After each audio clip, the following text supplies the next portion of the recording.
Je me présente. Moi, je m'appelle Sandra, j'ai 18 ans et du coup, la délinquance, on a tous vécu dans ça. Tout le monde qui est ici, on habite tous à Marseille, on a grandi dans ça. Et je trouve que du coup, ce que je peux dire, c'est que vu qu'on a baigné dans ça, ça c'est devenu banalisé, c'est devenu quelque chose de banal, c'est un truc qu'on voit tous les jours. Avant, les grands de quartier qui faisaient ça, ils avaient honte, ils se cachaient quand ils faisaient ça. Maintenant, ils se cachent même plus, ils vont devant les écoles. Ils n'ont pas honte de demander aux petits. Un petit, il est dans le droit chemin, il va à l'école, ils vont essayer de le dévier. Ou même s'ils ne vont pas aller déranger les petits qui passent devant, ils voient ce qu'ils font. Ils ne se cachent plus, voilà. Et c'est devenu banal, du coup, plus personne ne fait rien, plus personne ne dit rien. Et on vit avec maintenant, c'est tout ce qu'on peut faire. Par exemple, une balle perdue, il peut avoir une balle perdue, et la balle perdue, qu'est-ce qu'on va dire? Parce qu'on ne sait pas qui a fait, qu'est-ce qui s'est passé. C'est la personne, elle était juste là au mauvais moment, au mauvais endroit. Et du coup, les histoires de balles perdues, ça tient aussi de la délinquance. Ça vient de la délinquance. Et même nous, quand on n'est pas dedans, on est quand même en danger avec les balles perdues. Et ça a un impact sur nous tous. Sur nous tous, même les personnes qui ne sont pas dans la drogue, du coup, ça a un impact sur nous tous. Et c'est pour ça que même si nous, on ne fait rien de mal, on n'est pas dans la drogue, on n'est pas dans la délinquance, on respecte les lois, nous aussi on doit être concernés, nous aussi on doit réagir à tout ça. Je pense que nous aussi, nous on est encore jeunes, mais on peut en parler avec nos amis, etc. Voilà, avec nos amis, parce qu'on a tous des gens qu'on connaît qui sont dans ça ou quoi que ce soit, ou qui risquent d'être dans ça, et voilà. Et je tenais juste à dire que faites attention et accrochez-vous à l'école. Même si nous, c'est dur l'école en ce moment, c'est dur pour nous tous l'école. Et je vous vois, c'est dur pour vous l'école, accrochez-vous. Il n'y a que ça de vrai qui va nous aider, l'école et Dieu, et voilà, et la religion, voilà. Merci. J'ai raison de passer la parole. Alors, je profite, 2 secondes pour vous dire qu'effectivement, elle vient de parler de quelque chose de très important. Vous imaginez les enfants qui partent à l'école tous les matins, qui vont en bas de l'escalier, le garçon qui est en train de rouler à son joint, qui est en train de fumer, de boire. Donc, il y a ce qu'on appelle la répétitivité des choses. Au fur et à mesure qu'il voit ces choses-là, elle n'a pas de bas âge, elle a l'impression que c'est normal qu'il peut fumer. Donc, je dis bravo à cette initiative, parce que là, franchement, ce que vous avez dit, c'est vrai. Il faut qu'on arrive à expliquer le plus petit que ce que vous voyez tous les jours dans les bas des escaliers, ce n'est pas normal et c'est dangereux. Et les conséquences sont parfois dramatiques parce que quand il y a les tueries, les règlements de compte, etc., un innocent peut se retrouver là et prendre une balle et mourir. Donc ça, c'est très important. Mais je profite quand même aussi, puisque Mme Vanessa est là, pour dire aussi qu'il y a quand même un peu de responsabilité de l'État. Évidemment, ce n'est pas à son niveau, ça on entend bien. Mais quand on voit qu'il y a des zones où la police n'y passe pas, et qu'ils font le droit, et c'est eux-mêmes qui recrutent les petits-enfants en disant, bon écoute, tu n'as qu'à te mettre là, dès que tu vois un policier, tu cries, comme il a dit le président, c'est infernal, donc c'est devient dangereux. Donc je pense que c'est pour juste faire une petite réflexion. Il faudrait peut-être que les responsables de cette initiative puissent le faire au niveau des parents aussi, même dans les quartiers, pour parler de ça, parce que c'est très important. L'État, il dit tous les jours, ah oui, on fait ce qu'on peut, on a les policiers, mais quand on sort, il y a la même chose. Et je peux vous assurer que ce n'est pas faux. Je vous assure, je suis à Févallon, il y a un endroit où ils ont mis des barrages. Quand on rentre dans le quartier, ils demandent qui tu es et tu vas faire quoi, sauf ceux qui viennent acheter. Eh bien, ils sont venus, je ne sais pas combien de fois, les déloger. Certains sont en prison, mais la relève est déjà prise le lendemain.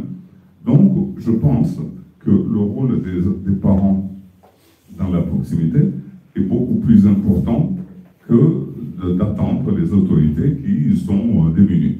Et surtout, ceux qui sont plus grands, par exemple, la demoiselle qui vient d'avoir 18 ans, quand on aura des séances comme ça et qu'elle arrive à expliquer ceux qui ont 12, 13, 14 ans, ça y participe. Et après, quand on a des psychologues comme Samia ou les autres, là c'est en plus. Donc je finis en disant, si vous pouvez, organiser le même atelier en invitant les mêmes personnes, les mêmes invités, au niveau des familles, même dans les quartiers. Je suis sûr que ça pourra peut-être au fur et à mesure être positif. Merci. Merci beaucoup, M. Bernard. On va passer la parole à Mme Vanessa. Donc moi, je tenais déjà à la remercier pour ce temps précieux, pour sa gentillesse. Elle est toujours dévouée. Et puis Farid aussi, son mari. Donc, je lui laisse la parole.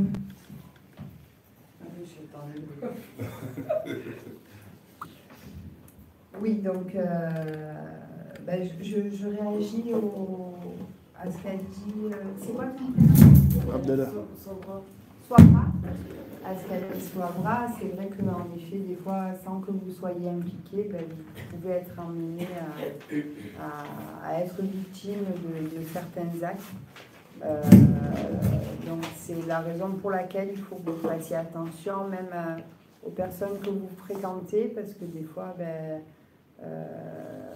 voilà, c'est très important de savoir avec qui vous restez, parce que des fois, vous ne le savez pas, mais vous pouvez être emmené à fréquenter des personnes qui ne sont pas forcément bien pensionnées à votre égard et qui peut, par le biais de l'amitié, au fur et à mesure, gagner votre confiance, et puis jusqu'au jour où il peut vous proposer une certaine forme de délinquance. Alors, je suis désolée, je vais devoir y aller parce que je suis la femme de monsieur Amada Farid. Moi, je suis de religion catholique, même si je ne pratique pas forcément, mais aujourd'hui, c'est Pâques. Donc, je vais aller partager un moment avec ma famille. Et ça aussi, c'est une forme de respect, parce que chacun, nous avons notre religion, et je respecte la sienne, tout comme il respecte, bien que lui soit très pratiquant, et moi pas trop. Donc, voilà, on est un couple actuel, mixte, et ça aussi, c'est une grande forme de respect, que chacun se respecter malgré nos différences de religion. Voilà, j'ai été ravie d'être parmi vous, et c'est très bien. Enfin, je félicite l'association qui a été à l'initiative de ce débat, et je pense qu'en effet, alors nous, en tant que politique, c'est vrai qu'on ne peut pas être partout, donc c'est vrai que c'est vous, hein, les associations, qui maillez un peu de partout sur le terrain, et qui êtes beaucoup plus à la portée des habitants qui sont sur votre secteur. Donc voilà, je vous dis bravo, et en effet, il faudrait que ce genre de réunion puisse se développer, et notamment avec les parents, des échanges avec les parents, ça serait bien, et pourquoi pas en présence des enfants ou sans, mais c'est vrai qu'il y a un nouveau travail à faire au niveau de la parentalité. Voilà, je vous laisse continuer, et j'espère à bientôt. Merci. Merci beaucoup.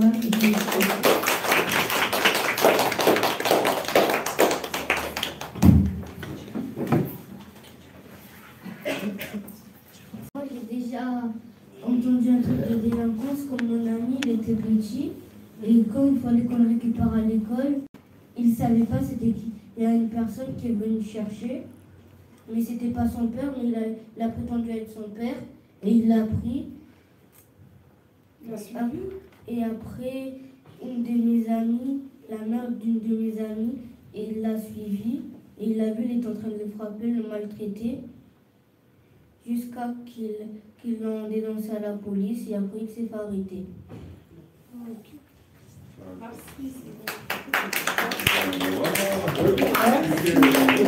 Donc, comme quoi, les parents, il faut qu'ils disent aux enfants, il ne faut pas aller avec des inconnus. Il ne faut pas parler aux inconnus. Et si vous êtes en danger, il faut aller voir des adultes ou crier au secours. Comme ça, crier au secours, je pense que la personne elle va avoir peur, elle va partir. Donc, le jeune homme, comment il s'appelle? Moi, je m'appelle Yao. Et quand j'étais petit, j'étais avec mon pote. Après, on voyait les guetteurs du quartier. Il allait toujours aller s'habiller tout le temps. Et on a grandi depuis petit, on se connaissait. Quand il voyait les guetteurs au quartier, il faisait qu'il est sûr. Il a pris conscience sur eux. faisait qu'il est sur à chaque fois, il lui donnait de la drogue, il allait le vendre à des gens du quartier. Parce que son père, après, quand j'ai dit à son père l'a pas pu le prendre au sérieux. Et son fils continue sur ce droit chemin. Elle arrive au foot, il faisait que frapper ses potes, respectait rien du tout.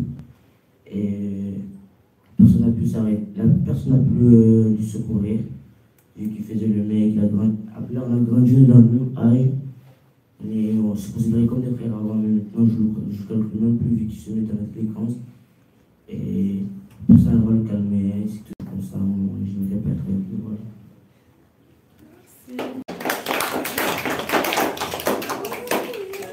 Une parenthèse. Alors, je voulais juste rebondir sur ce que tu étais en train de dire, parce que là, en fait, il est en train de montrer l'exemple justement d'un ami, si je comprends bien.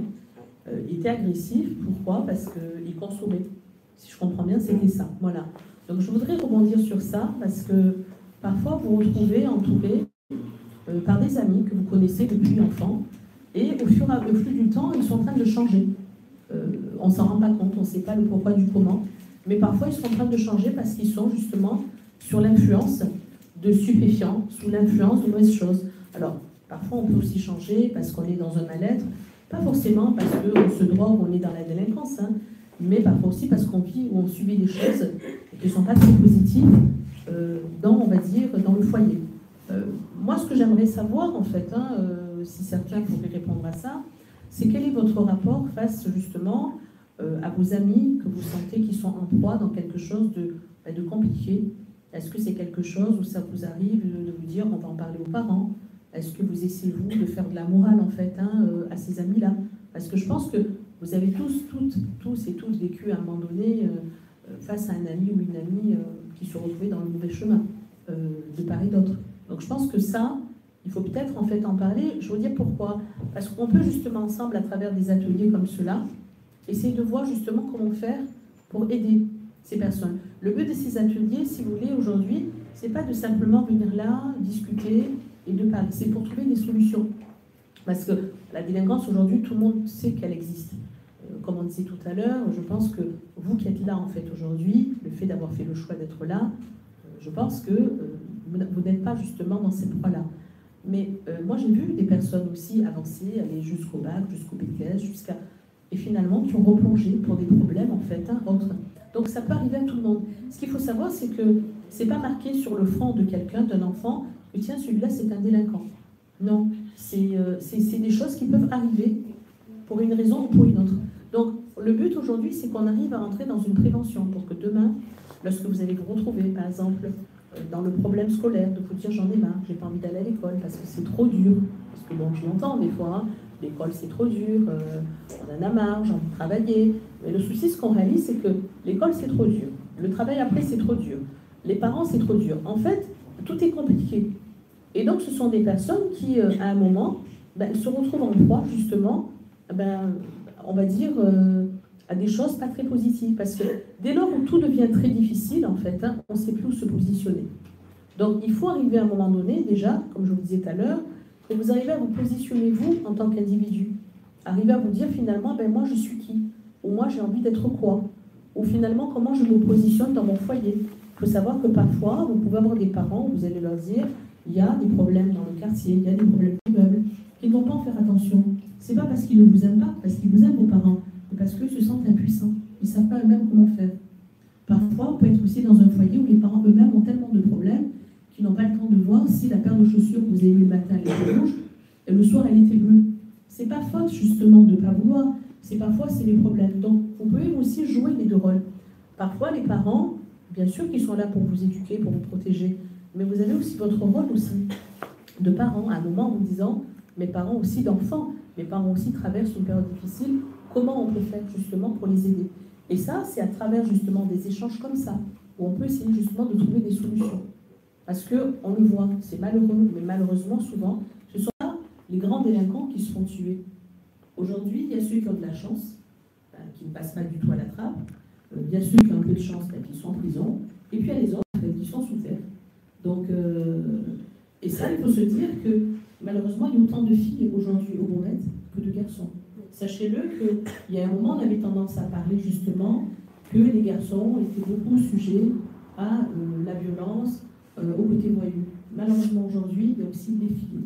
Et les filles, je peux vous dire, elles sont beaucoup plus violentes parce qu'elles frappent, parce qu'elles tuent. Et ça, on en parle.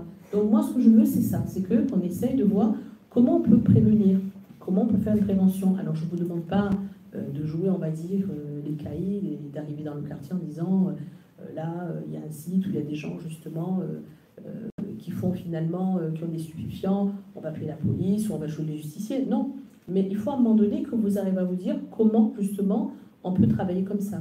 Comment on peut récupérer les plus jeunes. Parce que vous, aujourd'hui, vous êtes plus grands, vous avez compris. Mais ceux qui sont plus petits, ils ne le comprennent pas parce qu'il y a la notion de respect. Aujourd'hui, vous qui êtes plus grande, lorsque vous allez demander aux plus jeunes, tiens, emmène-moi ce paquet, tu l'emmènes là, c'est jamais marqué dedans qu'il y a de la drogue, hein, parce que certains ne vous disent pas ce qu'il y a dedans.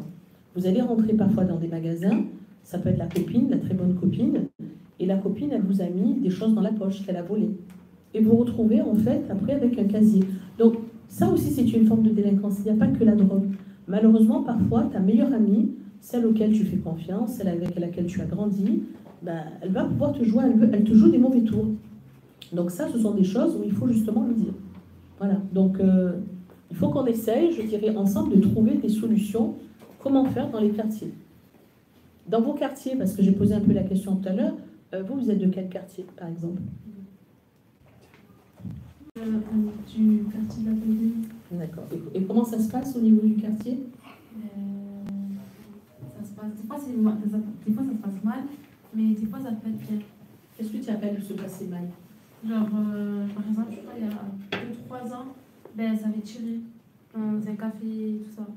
Mais des fois, ça peut être bien un peu, genre avec les voisins pour rigoler et tout ça. Mais c'est pas tout le temps comme ça. Et ça avait tiré parce que c'était des jeunes de quartier que toi tu connaissais, qui étaient, ou alors c'était des personnes... Non, c'était des gens du quartier. Ils sont venus, ils ont tiré dans le café du quartier aussi. Genre, je sais pas pourquoi, mais en tout cas, ils ont tiré dans le café. C'est comme ça. Oui, des règlements de compte. Ouais, je pense. Donc ça, c'est une façon aussi de comprendre que les gens, parfois, que vous êtes amenés à voir dans le quartier, qui se disent être vos amis, qui sont gentils, avec lesquels vous êtes amenés à rire, mais ce sont des gens, parfois, il faut aussi se méfier. Voilà, parce que, comme je disais tout à l'heure, c'est qu'il n'y a pas marqué délinquant sur le front, ou stupéfiant. Parfois, ce sont des personnes, comme vous et moi, qui vont avoir un comportement, on va dire, très adéquat, très normal, on va dire, hein, même si ce mot ne veut rien dire. Et derrière ça, ce sont des personnes qui sont finalement en marge de la société. Donc, vous, il faut en fait vous dire que toute chose qui sort d'un cadre qui va un peu vous déstabiliser, vous perturber, il faut en parler. Vous devez à un moment donné avoir un référent. Et le référent que vous devez avoir, c'est qui? C'est votre père, c'est votre mère, c'est un adulte.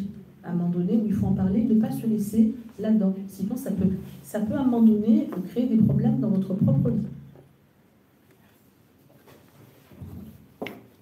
Des enfants et de dire Marseille. Non, Marseille c'est magnifique. Et c'est les quartiers les plus sensibles et aussi le comportement de certains, que ce soit adultes ou enfants. Marseille c'est magnifique, c'est propre. Il faut aller la visiter en pleine nuit, quand les éboueurs ils ont bien nettoyé, etc. C'est magnifique, on a une vue magnifique, on a des plages, on a un accent champagne, comme je parle. Donc, c'est le comportement des gens, le comportement des parents aussi. Voilà, après les écoles aussi. Aussi, quand il y a quelque chose qui ne va pas avec le professeur, ne pas manquer de respect, ça c'est important à ne pas souligner. Ne pas se rebeller, manquer de respect, rentrer à la maison, parler à papa, maman, de dire voilà, il s'est passé ça. Les parents, ils vont aller voir le directeur ou le professeur, peu importe, c'est entre adultes. Si vraiment ça ne va pas, il y a l'inspecteur académique, il y a toujours une solution. Mais jamais s'emporter ou manquer un respect à un adulte. Ce n'est pas question que le bus est dehors, ça peut être dans un supermarché et aussi les règles de vie, bonjour, merci, au revoir, s'il vous plaît. Ça, c'est vital. Donc après, oui, les parents, ils ont un travail, mais aussi des fois, ils donnent une éducation à la maison, mais les enfants, à travers des fréquentations, ça change. Ils disent des gros mots, ils ont écouté une musique, ou ceci, cela. Ils rentrent à la maison, ils se transforment. Ils redeviennent comme ils étaient. Et après, ça dérive. Donc Marseille, c'est magnifique. Je défends pas parce que je suis marseillaise. Donc, et aussi, c'est une sorte de délinquance, les préjugés. L'autre, elle est blonde. L'autre, je suis blonde. Hein. L'autre, elle est brune. L'autre, elle est ceci, cela. Moi, je suis très court. Donc, je ne veux pas qu'il y ait de jugement. On peut respecter. Je suis musulmane. Je ne pratique pas comme vous, je ne sais pas quoi. Mais je respecte. Comme Vanessa aussi, pareil. Donc aussi, à l'autre, vous allez me voir dehors, demain, rasée blonde, c'est pas elle qui était là et tout. Non, je respecte. Je respecte le Fundi, je respecte les associations, je suis dans l'association, je respecte tout ça. Donc, voilà, je pouvais être une délinquante, alors qu'est-ce que je fais ici? Non, c'est très important. Donc, c'est pour ça que je tenais à souligner. Qui veut parler?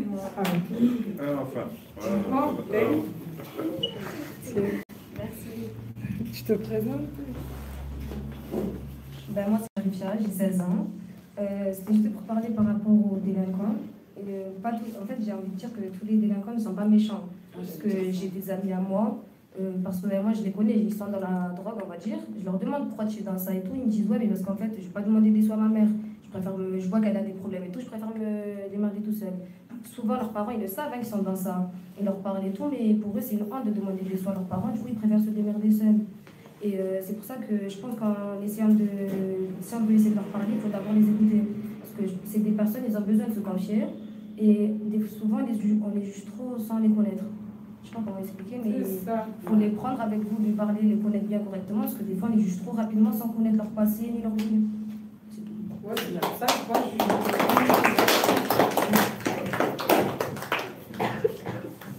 Il y a quelqu'un d'autre qui veut parler? Merci, M. Abdallah, M. Asmak. Monsieur que... Oui, Samia aussi, pour les échanges. Et elle vous a dit que aussi, si vous avez un souci, etc., il faut parler avec elle, etc.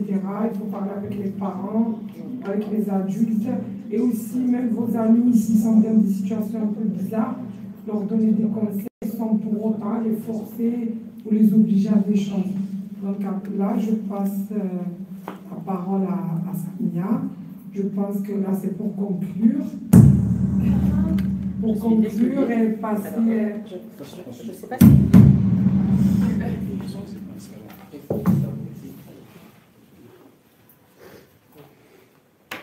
Allô? Voilà. Oui, là, ça fonctionne. Alors, moi, avant de conclure, il y a une chose, je rebondis sur ce que disait Charfia. Alors, c'est vrai, comme elle dit Charfia, alors, tous les délinquants ne sont pas méchants, bien sûr, puisqu'on disait tout à l'heure que la délinquance, on ne va pas citer toutes les formes de délinquance, puisqu'elle peut être sociale, comportementale ou autre. Mais il y a une chose qu'il faut quand même savoir, c'est que bien sûr que le délinquant n'est pas forcément quelqu'un de méchant, c'est un individu. Mais à un moment, ce n'est pas un exemple, c'est ça. Et moi, je dirais que même si vous avez des amis qui sont là-dedans, quelque part, il faut s'en écarter, parce que c'est souvent l'erreur. L'erreur, c'est de se dire, c'est mon ami, il n'est pas méchant, moi je le connais, je sais qu'il ne me fera pas de mal, au contraire, il va me protéger.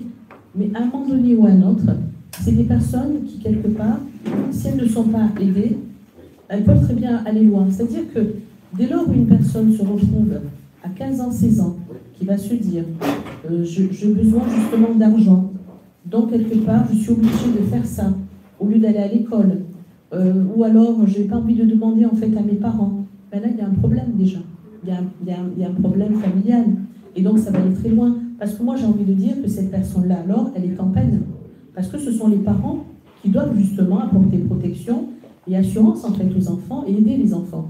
Et si un enfant qui se retrouve, parce que pour moi, tant qu'on n'est pas majeur, on reste justement dans le côté enfant. Ça veut dire que les parents doivent jouer leur rôle à un moment donné. Donc si les parents ne jouent pas leur rôle, je pense qu'on reste quand même dans une société où il y a des lois, où il y a des droits, comme disait tout à l'heure justement M. Abdallah, où il y a des droits, où il faut peut-être pousser ces personnes-là, voir les droits qu'ils peuvent avoir pour se faire aider financièrement et non pas rentrer là-dedans.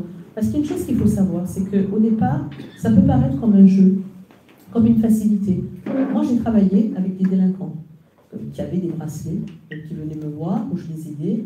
Mais il y a une chose qu'il faut savoir, c'est qu'ils n'ont pas toujours une prise de conscience. Ça commence à 13 ans, à 15 ans, jusqu'à ils avaient 25 ans. Et là, c'est les besoins. Il faut savoir que les besoins augmentent. Quand à 13 ans, 50 € te suffisent pour aller acheter, on va dire, un McDo ou alors un pull, à 20 ans, tu as besoin de 200, à 30 ans, tu as besoin de plus. Mais l'argent facile, ce qu'il faut savoir, c'est que tôt ou tard, il vient briser une famille. Parce que c'est le règlement de compte, à un moment donné, qui se retrouve. C'est qu'à un moment donné, c'est juste, on va juste être chouf, on regarde. Puis après, finalement, on transporte les paquets. Puis à un moment donné, on consomme un petit peu. Puis la pression, et les taux se resserrent parce qu'on est mal. Et souvent, c'est ça. Et moi, ce que je voudrais surtout vous dire, c'est essayez surtout les problèmes que vous êtes amenés à rencontrer. N'essayez pas de les gérer tout seul. Parce que c'est là souvent aussi le danger. Écartez-vous des gens, écartez-vous des personnes qui ne sont pas positives. Parce que, comme vous savez, dans ce monde, tout est créé finalement sur deux. Il y a le bien, il y a le mal. Vous êtes des musulmans, nous sommes des musulmans, c'est la chance qu'on a, le fait d'avoir la foi. Et de prier que Dieu nous inspire à la fois les bonnes choses, mais en même temps les bonnes personnes qui vont nous mettre sur la route. Donc, quelque part, sachez que les bonnes personnes qui vont être sur votre route sont les bonnes personnes qui vont vous donner aussi les bonnes idées, les bonnes directives. Et le fait de vous avancer vers des personnes, justement, qui n'ont pas, en fait, un bon cheminement, un bon chemin, même si ce n'est pas de leur faute, mais ce sont des personnes qui peuvent vous induire en erreur et vous pousser justement à faire des choses répréhensibles. Donc attention, parce que votre avenir, il se joue aujourd'hui. Comme je vous disais tout à l'heure, c'est ce que vous êtes aujourd'hui, ou ce que vous faites aujourd'hui, qui fera de vous l'adulte que vous serez demain. Vous ne pourrez pas demain être cohérent avec vos enfants en leur disant ne fais pas ça, si toute votre vie vous avez menti, si toute votre vie vous avez volé, si toute votre vie vous avez fait des choses en fait qu'il ne fallait pas. Bien sûr qu'il y a le pardon, mais à un moment donné, il faut être dans une cohérence. Et c'est vrai que je reviens sur une chose. Moi, je ne parlerai pas des parents aujourd'hui parce qu'ils ne sont pas là. Bien entendu, ce sont aux parents d'éduquer, de mettre des règles, de mettre des cadres. Mais je sais aussi qu'il y a des parents qui ne savent pas s'y prendre. Parce qu'à des moments, vous êtes dur en tant qu'enfant. Je vous le dis, parfois, vous les enfants, vous avez cette impression que vous connaissez tout de la vie. Vous vous retrouvez à 13 ans, 15 ans, 16 ans, 17 ans, 18 ans pour certains. Alors ceux qui ont 17 ans ou ceux de 18 ans, ils sont majeurs. Et souvent on entend cette phrase, je suis majeur, je fais ce que je veux. Mais être majeur, ça ne veut rien dire. Être majeur, c'est juste en fait une date, si je puis dire, un âge qui a été posé sur un calendrier, sur un droit, où oui, vous avez des droits, vous allez être jugé en tant qu'adulte, parce que c'est ce qu'il faut savoir, et je reviens sur ça. Il faut savoir qu'aujourd'hui en France, lorsqu'on a 13 ans, qu'on est mineur, la loi décide en fait de vous punir comme un adulte. Donc, parce que certains délinquants ont tendance à se dire « je suis mineur, donc c'est pas grave, je ne serai pas jugé ». Non, non. À 13 ans, vous êtes considéré comme un adulte. Parce qu'il faut savoir que dans la psychologie de l'enfant, on part du principe que le 0-12 ans, vous êtes, on va dire, des enfants, vous ne comprenez pas forcément les choses, mais dès que vous passez le cap des 13 ans, vous êtes considérés comme des adultes au niveau de la loi. Donc, vous faites une bêtise, vous saurez, alors, vous n'allez pas être forcément puni comme un adulte, mais vous commencez à rentrer dans une punition. La punition, il y a sanction derrière. Donc ça, sachez-le. Et lorsqu'un casier commence à arriver, eh bien, c'est très lourd, en fait, pour un individu. Donc, moi, ce que je voudrais vous dire, c'est apprenez à un moment donné à être attentif. Apprenez à dire les choses. Moi, je vois beaucoup d'enfants de votre âge qui vont bouder. On rentre de l'école, on ne sait pas le pourquoi du comment, parce qu'on s'est pris la tête avec la copine, avec le copain, avec le professeur, et le parent devient le bouc émissaire. On rentre, on ne lui parle pas, alors que ce parent-là, il a aussi des problèmes, parce qu'il essaie finalement de s'occuper de vous, de vous aider. Ce n'est pas toujours parfois de la faute aux parents, parce que, comme elle disait Zouzou tout à l'heure, parfois, vous les enfants, vous avez une double personnalité. Vous sortez finalement à l'école, vous êtes gentil, vous êtes merveilleux, et vous arrivez tout d'un coup en fait à la maison et vous avez décidé d'être des monstres. Et ça, attention, parce que souvent j'entends même la phrase « je ne réussis pas à l'école parce que le professeur est raciste ». Sachez que ça, ce sont des phrases à éviter, parce que dans le monde dans lequel nous sommes, des portes fermées, ben vous en aurez toute votre vie. Et ces portes-là, il faudra les ouvrir. Et vous ne passez pas votre temps à dire « parce que je suis noir », parce que je suis petit, parce que je suis trop grand, parce que je suis gros. Non, c'est pas comme ça. La société, elle vous acceptera en fonction de votre façon d'être, en fonction de ce que vous allez donner à cette société. Parce qu'il faut savoir aussi, c'est que la société, elle a besoin de vous. Vous n'êtes pas sur Terre comme ça, parce que pour vous faire plaisir uniquement. Vous êtes sur cette Terre parce qu'il faut savoir, chacun de vous, vous avez en fait un droit, vous avez des devoirs, vous avez une mission menée, et nous sommes tous liés les uns des autres. Si nous sommes là, par exemple, aujourd'hui, ce n'est pas par hasard. C'est parce qu'on a des choses à entendre, des choses à se dire, des choses à découvrir. Donc, à un moment, soyez un peu attentifs, mais je dirais même à vous-même. Respectez-vous vous-même, parce qu'ainsi, on vous respectera. Et essayez de ne pas toujours, en fait, rentrer dans des schémas faciles. Je ne fais pas ça, ce professeur ne m'aime pas, donc je n'ai pas des bonnes notes. Mes parents sont séparés, donc c'est pour ça que je n'ai pas réussi. Il y a des personnes qui se retrouvent, qui sont éduquées par un seul parent, qui ont vécu des choses très difficiles et qui réussissent très bien. Vous avez des enfants qui se retrouvent parfois, qui sont les boucs émissaires en classe, mais qui réussissent très bien. C'est la volonté qui vous permettra de tendre vers la réussite, et non pas forcément la plainte. Se plaindre ne rimera à rien. Et sachez une chose, ce n'est pas l'échec aussi qui vous définit. Vous allez, pour certains, vont passer des examens, 1 fois, 2 fois, 3 fois, mais lorsque vous allez réussir, on ne vous demandera pas, tu as eu ton examen au bout de combien de fois? On vous dira, qu'est-ce que tu es aujourd'hui? Et moi, ce que j'aimerais à un moment donné, c'est, est-ce que chacun de vous, j'aimerais que chacun puisse se définir. Est-ce que chacun de vous est capable de se dire, je m'aime, j'ai confiance en moi?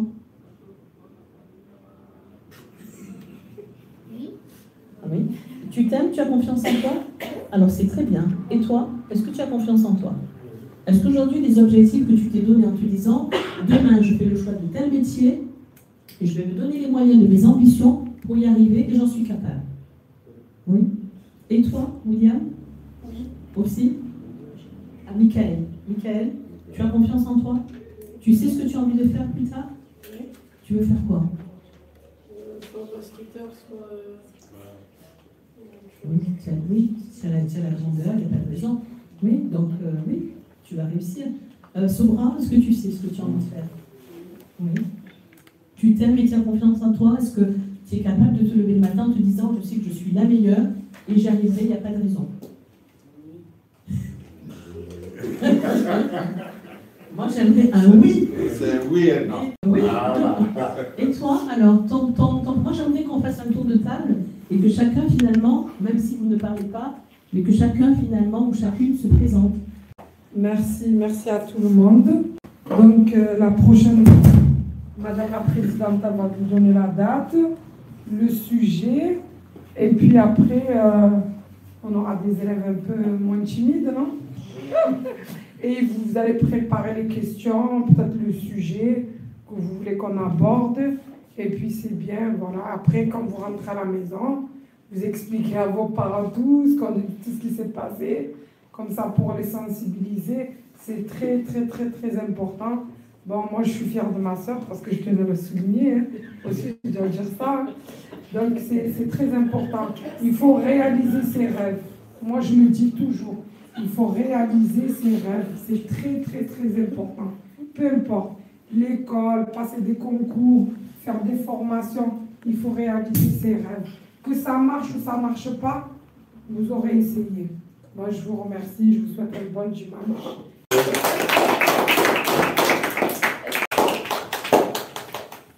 Bonjour à tous. Merci beaucoup de votre déplacement, d'être là avec nous. Merci, Madame Samia. Merci, Monsieur Abdallah Ibrahim, le directeur. Merci, Président, Monsieur Smak. Merci, mon professeur de la langue arabe. Merci, Foudi Souf. C'est notre Foudi, Monsieur Foudiman. Merci aux enfants. Nous, on est fiers à chaque jour de vous. Tous les jours, on est fiers de vous. Et on est très contents de ce qu'on fait. On discute ensemble, on apprend beaucoup de choses ensemble, on se voit souvent. Donc, on est très fiers de vous. Restez comme vous êtes, accrochez-vous bien comme il faut. On est très, très, très contents de vous. Il y en a plein qui vous voient et qui veulent venir nous joindre. Et bientôt, on aura une place plus grande et on les prendra. Inch'Allah. Donc, merci beaucoup, merci à vous. Merci à ma soeur. Merci à ma soeur Zouzou. Je suis la présidente de cette association. Je m'appelle Madame Saraveli Sitina. Zouzou, c'est notre secrétaire de cette association Les Femmes en Action, les Femmes en Action, c'est la secrétaire. Donc, on la remercie parce qu'elle travaille énormément avec nous. Et puis, on espère faire ce travail minimum 2 fois par mois, se retrouver tous ensemble avec les enfants. Là, on en a beaucoup, mais on a pris petits groupes, on fait des petits groupes. Et puis, la prochaine fois, ça sera d'autres. Et puis, on a confiance que la prochaine fois, ils vont préparer encore. Ils seront moins timides et ils auront beaucoup de questions à vous poser. Et merci à tous.